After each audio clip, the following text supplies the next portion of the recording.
whether ultimately they might seem to have been justifiable, the act of attempting to harm or take away life is unacceptable.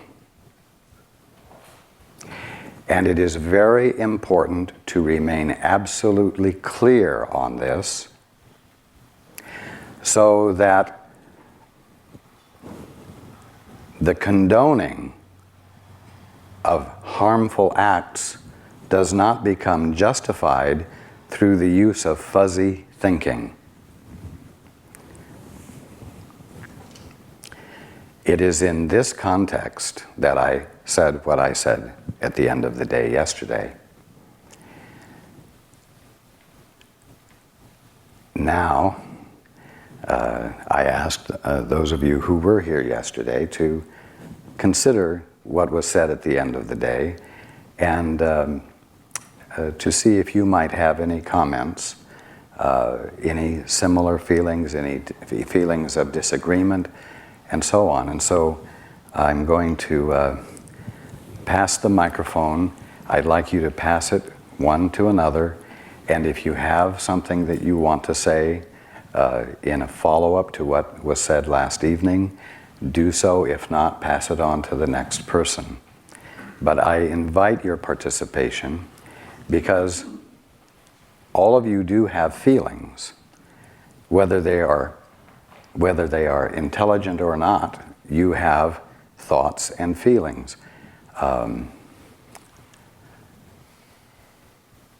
And I would like you to involve yourselves with me in this context as we begin this afternoon.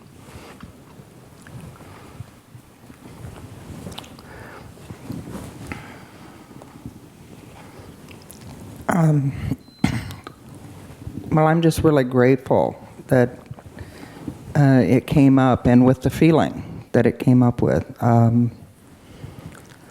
I'm peaceful with the answers that you've given us, but what it showed me was that I had resentment that I wasn't allowing myself to be aware of until this came up yesterday evening. Because I couldn't understand how the bombing could be okay. So I just didn't look at it. I didn't know an answer, so I didn't look at it. But I didn't realize that I was holding some resentment about it. So I'm able to look at it differently now. So I'm just real grateful that it came up, and I don't want to hold any kind of those kinds of things, and certainly not hide them from myself. So thank you. Indeed.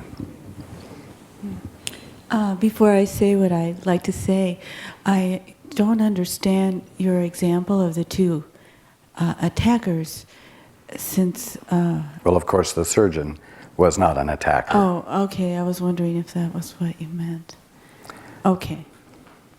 Well, I had read in a newspaper a lawyer's comment that our only legal recourse was to go through the UN, as a global peacemaking organization or peacekeeping organization. Do you have a response to the way that we just went ahead and bombed on our own?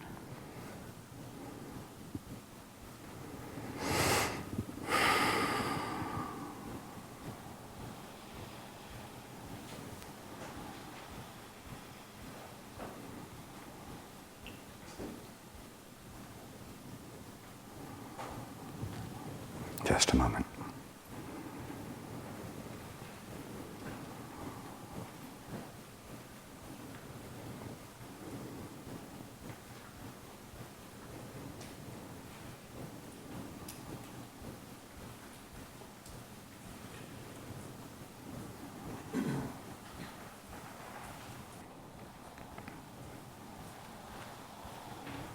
Let me put it this way. The steps, as they were initially taken, were in perfect order. The only other thing I will say at this moment is that what this transitions into is potentially out of order.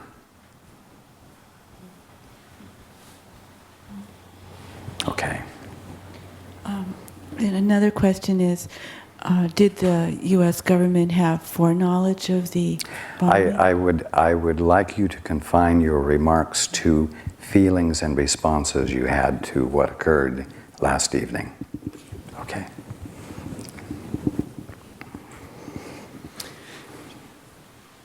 I have a lot of mixed feelings because I don't really understand what is going on in a larger sense. And I remember the Vietnam War. I'm old enough to remember it, and I was in the military during the end of that war. And that war seemed so fruitless and ridiculous to me. I'm afraid, worried, concerned that we're going to do the same thing again. So it's really hard for me to look at it and understand what I'm looking at, what's right, what's wrong. Killing other Now people. we are talking about what it could transition into. But my remarks last night and the response to the remarks were confined to the initial response of saying no. And I do not want to get into the future at this point. Okay, Okay. all right. Well, that was a piece of information I was missing, what you said last night. I'm still trying to understand it and work it through because I have feelings about why killing. I will say this. If healing, transformation of everyone involved into a more enlightened and life-respecting frame of mind cannot be effected immediately through prayer, through listening within for God's perspective after having sought out one's peace, and then being infilled with the Father's perspective where healing can occur, then you use your best common sense. If a virus invades your body and you do not experience instantaneous or very rapid, obvious healing, then you do the best you can. And if that means using antibiotics or some medication that addresses and gets rid of what does not fit in because it isn't life-affirming in the setting it's in, if it kills it along with other flora and fauna and or whatever that do belong there, you take a calculated risk and you do away with what is killing you, what is threatening to take away your life, even though you might say innocent bacteria get flushed out along with it.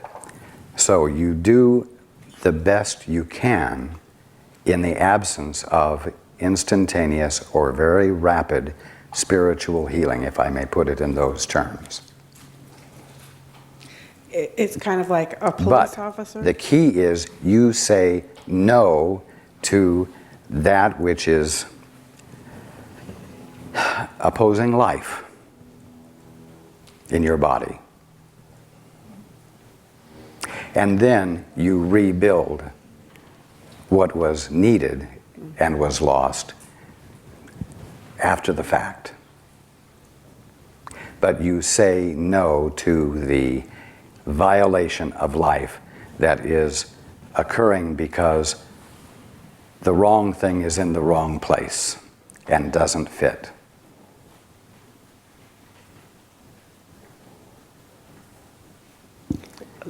Like a police officer who's confronted by someone who's going to kill them, and there's no other choice but to stop that person That maybe is by right. killing them. That's right.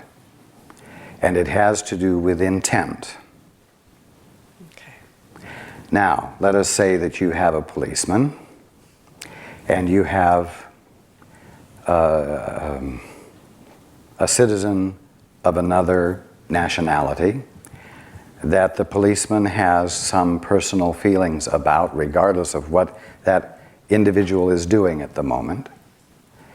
And we'll say that the individual is breaking the law or is being life-threatening.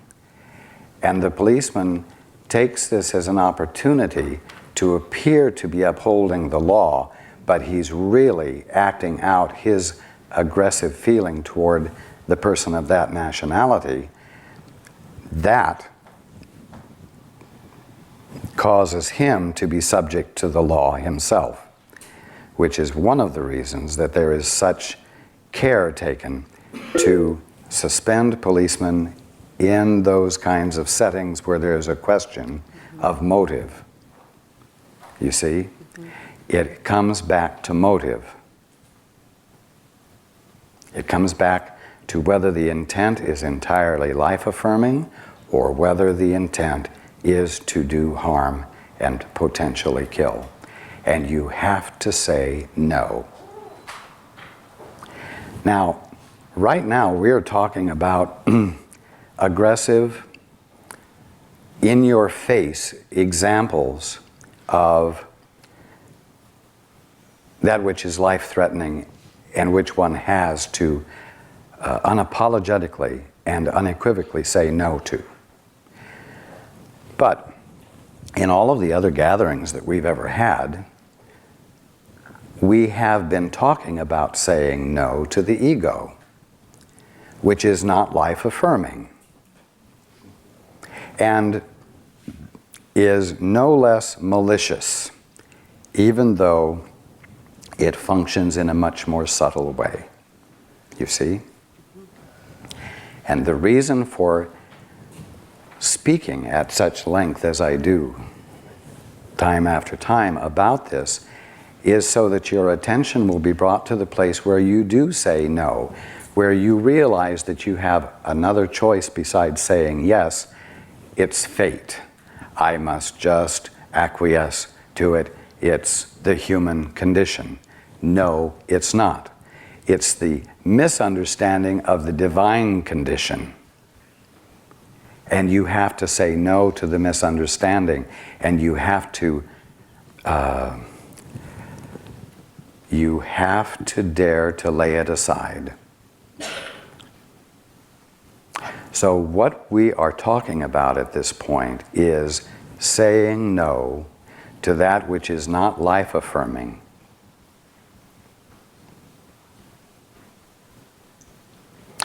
And to not feel guilty for doing it.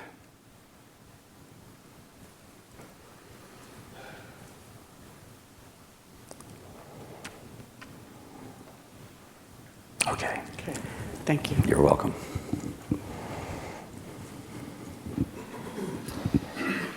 I thought you said one time that people choose to die, whether they're babies or whatever. They die by their choice. I've indicated that there are no innocent victims. So I was wondering what your perspective was on the people who died in the World Trade Center. Well, I at this point, as the microphone goes around the room, I want to confine it to remarks anyone has about feelings that arose at the end of the day yesterday.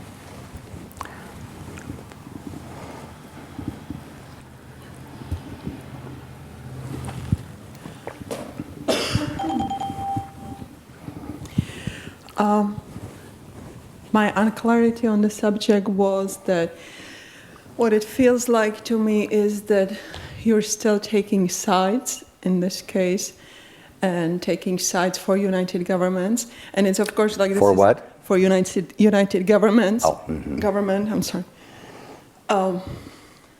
This of course has nothing to do with the ultimate truth. It's just expression of personal feelings. So if one doesn't buy into what the mass media says, which of course portray United government as such a wonderful savior of the innocent and the protector of the innocent, like anybody who really takes time to look behind the scene seems to be clear on the fact that United government is who is the aggressor and is the one, like we went and bombed Kuwait or Iran or whatever it was, and we bombed Kosovo, and at that time, whatever. I really would I understand, but let's keep it isolated to the current event. So what it seems to me is actually the Arabs were the ones that were saying no to the United government or the United States governments.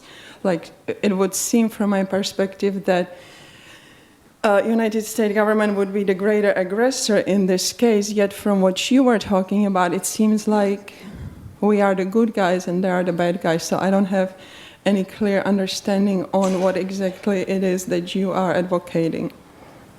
I understand. After what I have said just now, as we began, is there any greater clarity in your mind about what I was addressing? Well, it still seems like you even know what you said, were saying that United States is the surgeon that goes and does the good and heals the body, whereas the fact seems to indicate that the United government is going to be a greater bully, it's showing that they can be greater bully than the Arabs are, so they will be overpowering. I'm not willing to, or I'm not at this point not consenting to your stand of looking at United States governments as the good guy surgeon that goes and heals the body, because to me it seems like they go and perpetrate even more evil, seeming evil, than the Arabs do. Like in this sense, there seem to be actually the surgeon seems to be causing a lot more damage to the body than the attacker did. As I indicated in the example of the policeman, if the policeman, who is apparently acting to enforce that which affirms life, carries out an agenda, a personal agenda of his own that is not actually life-affirming, then he will have to answer to that. And if that is happening, and I will tell you that it has not happened yet, but the potential is ripe for it to happen at this time. If that happens, then of course the United States will have to answer for it. I am addressing myself to what has happened so far and the absolute necessity of firmly and loudly is not the best word, but firmly and loudly saying no. That has needed to happen. Okay.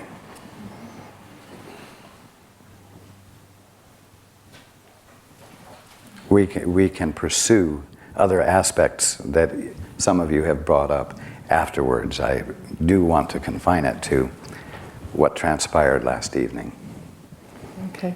I don't know if this is a question. I think it's more of a comment on... It is your comments and observations I'm interested in. Now, in this situation, to me, it was very clear, and your examples were clear. But in every situation, it's not always clear to me what is seeking justice and, what is kind of taking care of what needs to be taken care of. Again, it comes down to motivation, I'm sure. But I remember her comment on her car last night. She could do nothing about it, but would that really be the thing to do? It's kind of saying, yes, this is okay for them to do this, or continue in this type of action. But in her emotions, it was like kind of like justice for this. So sometimes the dividing line seems to get kind of muddy. Indeed. And with the the bombing, the consensus is doing the right thing. Is but what? There is, The consensus is what? I just didn't catch the words. okay, an agreement that this needs to be done for the better good. But I'm sure there are some that are still motivated by revenge, or I want justice. But the majority, probably that is not the case. I hear you. So. Okay.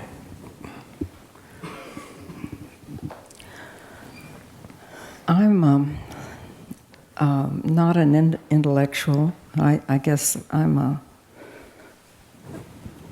it's simplicity.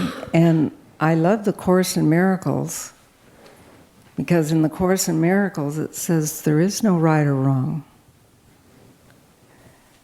And through this whole thing, this whole September 11th, I've just looked at it like a play or a game. And that's kind of what I'm looking at it all now, that it's illusion. And am I confusing myself? I'm confused at not knowing. All this talk. And here, Course in Miracles says it's all illusion. It's important to recognize that if it doesn't reflect God, it is illusion, which is the very reason that healing can occur. But you can't just leave it at an acknowledgement that it's an illusion, because you need the radical idealism of that statement to be translated into the practical realism of no injury, of healing, in other words.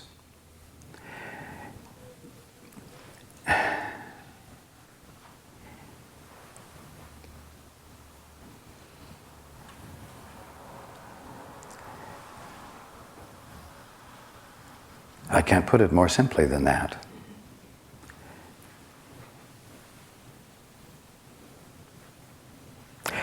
And so I encourage you to recognize that it's an illusion, and then I encourage you to be still within yourself and invite God to reveal to you what the reality is that it's an illusion about. Now, is that reality with a capital R? Yes. Mm-hmm. Because in that inner experience of reality with a capital R, your experience of the world, which is not an illusion, will be transformed. That's where I get confused. Your misperception of the kingdom of heaven, you call the world. Okay? Mm-hmm. But the world is a misperception of something real. Okay. So you must be very careful when you use this word illusion and say that's an illusion, that you don't mean that what you're talking about simply doesn't exist in any fashion, and you wipe it out or blank it out in your mind. That is not the purpose of the statement. Your perception of the kingdom of heaven you call the world and universe, and much more than you even imagine. You recognize that your perception of it is illusory, is deluded, but it's a misperception of something real, and you want the experience of what is real to replace your misperception, the illusion, the concept you have, the false concept you have about everything. That you want to have replaced with the direct conscious experience of what is real with a capital R, right there. You want to literally see the correction of your misperception. as an injury that has vanished. An amputated leg reappearing. The manifestation of wholeness being tangibly present once again in your experience. You see? So it is very ungrounded and impractical to attempt to wipe everything out as unreal by saying it's all an illusion, because transformation, regeneration, and redemption to the spiritual original will escape your attention, and you will still be ignorant. That's true. You see? Mm-hmm. This is very important. Mm-hmm. This is an essential point. Mm-hmm. Yeah, thank you. You're welcome. Okay. It seems like quite a challenge to speak this, because I find myself in a state that's kind of like terror here with what I'm about to say. I'm going to go public with what I've expressed privately with Yana, which is that when I listen to you and ask questions, I do truly see you as an equal, as you've asked us to. And I ask questions because I understand, or I have faith, or to surrender to accept that you will have a different hit on something than I do, and I truly surrender to that and see that and take that in. I see. I feel like the way you're saying. It's not a feeling. I'm sorry. I'm quite clear that the things that you said yesterday and some of the things you're saying today are in error, and I invite you to listen to me and to accept me as a brother and to be changed by what I'm saying.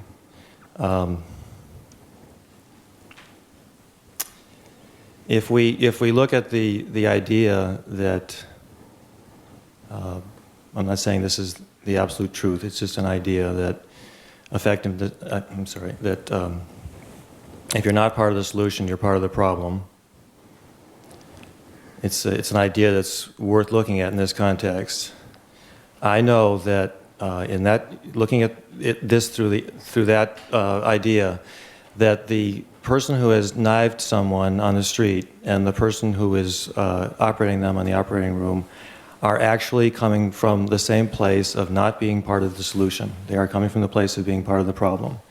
They are not awake. You are saying including the surgeon. Yes. They are not coming from a place of awakened consciousness. They are coming from a place of ego programming. And each one is operating with a faulty idea base that they are proceeding, adding to, from that faulty idea base, actions proceed that do not proceed in, and this is all in quotes, this is not the absolute truth what I'm saying, but it's seemingly proceed in an ego system, in an ego frame of reference, and there is not this is not absolute truth, because their being, of course, is living in the kingdom of heaven. But from the perception of this world and working within this world, which you are addressing today and yesterday, there's really not any difference. And this is something that I know to be true, and I'm not asking for your clarification about it, because I know that that's true. And if you say it's not true, then I'm going to ask you to listen to me. That is basically the same idea of coming from a place of delusion. And I thought about this a lot last night, I kind of let myself listen to what you said about killing being ultimately somehow worse than other actions. And I realized that that's not true. That someone operating from a false ego perspective, not operating from the place of the solution, and therefore in this frame of reference automatically operating from the place of the problem. Someone, in the case of governments putting people into bondage is not any different than them killing them. And if people are put into bondage and they kill their oppressors because they are in bondage, they are not operating from a worse or better perspective than the people who put them into bondage. And the main thing that I'm asking you to listen to me here is that the way you're speaking about this, this is not effective to me, and I feel it is not effective to the people in this room. To be addressing this in a way as if